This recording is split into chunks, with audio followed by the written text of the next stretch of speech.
सवात मingora और गिरदोनवा में ज़लज़ला। सवात मingora और गिरदोनवा में ज़लज़ले के झटके महसूस किए गए हैं, जिससे अवाम में खौफो हिरास फैल गया।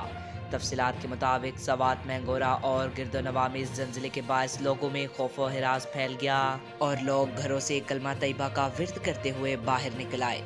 ज़लज़ला पेमा मरकज़ का कहना है कि ज़लज़ले की शिद्दत 4.5 रिकॉर्ड की गई, जबकि ज़लज़ले का मरकज़ को हिंदुकश का पहाड़ी सिलसिला था। याद रहे कि रवां माह के आगाज़ में बलोचिस्तान के शहर सिब्बी और गिरदनवा में ज़लज़ले के झटके महसूस किए गए थे, जिसकी शिद्दत 4.7 रिकॉर्ड की गई थी। ज़लज़ला पेमा मरकज़ का इस हवाले से कहना था कि ज़लज़ले की गहराई 18 किलोमीटर और मरकज़ सिब्बी से 22 किलोमीटर जनूब मशरिक में था।